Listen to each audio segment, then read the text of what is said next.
how did the hybridization begin?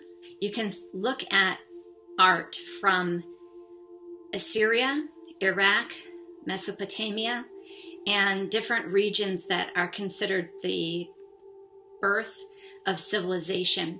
The famous ones, the kings of old, also known as the gods.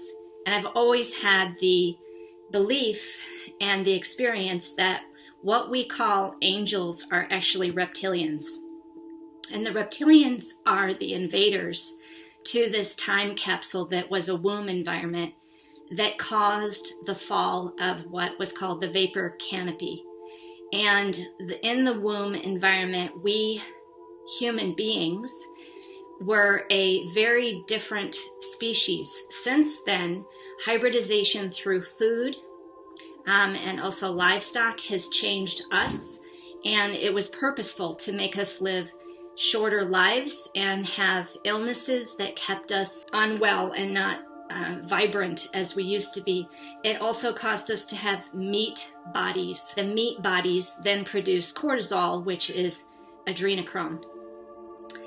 They reproduced and shapeshifted, because they were more ethereal than physical, into winged beings. This being is holding a pouch. He is actually fertilizing a big flowering tree. And that is where the genetic changes happened. Now, what they needed was a food source. They were mining gold. What was the gold? Us. We were the gold. So if you think about our womb environment within this Gaia matrix as it was, we were an incredible food source, because here we were, these golden beings inside of a time capsule, basically a matrix, having been severed from home, and we were captured, okay, by these beings.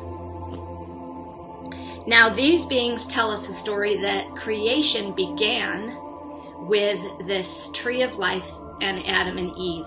That tree of life was sine and cosine, time and space, captured a perfect cube, which then, perfect cube is what Noah's Ark is in the Hebrew. This ark thing is a cube. Some of the hybridization that they did to create the Nephilim, which was a warrior race. So they crossbred with different species to create a powerful race. They created another type of being that was a warrior class. They were giants, the Nephilim. And these giant skeletons have been found all over. The indigenous people knew who they were, and they were carnivores that basically ate us. Their gods were Mulak, the reptile king or the lizard king. And the lizard king Mulak looked like winged dragons, called themselves angels. They said that they were from the celestial regions, and they said that they were in charge of watching over humanity, which actually means that they raped the women and created hybrids to serve them. I believe that they're still in charge. I believe that that is kind of who the blue bloods are. Homo capensis had a copper-based blood, so they actually have blue blood, and their species lives a very long time. Reptiles who needed to feed their king, Mulak, the lizard king. And so go back and research Canaan, okay? The Canaanites all did child sacrifice to this Mulak being. So they invaded. What do they look like, or how do they present themselves? They present themselves as shape-shifting humanoid angels with wings, but what they actually look like is a being with wings, and they can retract their wings because their wings are made of a different substance than kind of our meat suit. They're a very different species than we are. That was basically interdimensional rape of our little womb environment, which then, if you look at the mythology from that time, the stories changed. As an astrologer, I know the ancient stories from the Women's Encyclopedia of Myths and many other books that I reference about, the stories used to be about the matriarchy, and then suddenly they changed to the patriarchy and stories of gods and war and looting and rape. And basically we were used as fodder for all of that, because the more adrenochrome that can be produced, the stronger these beings become. Something about Enoch. Adra, Enoch, Rome. Adra is the father or the king of the universe. Enoch, okay, is allegedly one of these beings who had special information from God.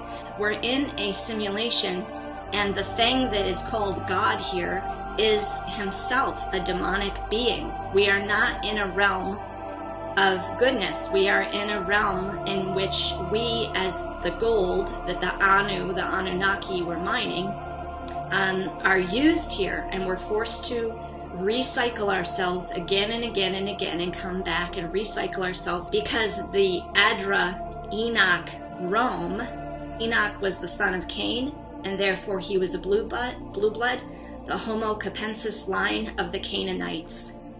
They are not part of humankind. They are, in fact, our invaders. And I believe that Noah's Ark was a perfect cube. The ark technology, what an ark is a mathematical equation. I think that's what we're inside of. We're inside of some kind of mathematical geometry that creates an arc. All of this, yes, is holographic. As I said, it's not flat and it's not a sphere. It's a holographic projection from these geometries. That gives you your first idea of what these so-called angels are. They are monsters. Remember, their God is like in a hyperbaric chamber, wishing to die, wishing to get out of here. And Metatron, key among them, was the grand geometrist that causes that flower of life that makes you reincarnate again and again and again, which is why that symbol is stamped all over Cairo, Egypt, which are bizarre, archonic things that create the simulation here. And so angels are geometrists. Your life is being controlled by those Metatronic symbols. But why are they so damn smart? Why do they have magical powers? You could actually do that too. If you weren't so traumatized, this is all holographic, and we could all be physical, and then, as you know from near-death experiences, you don't need your body to be your consciousness. You are your consciousness. Soon the Nephilim receded to castles and manor houses. They built fortifications of granite, mountaintop retreats, sanctuaries of luxury and power. Although subservient, God's children were graced with divine protection.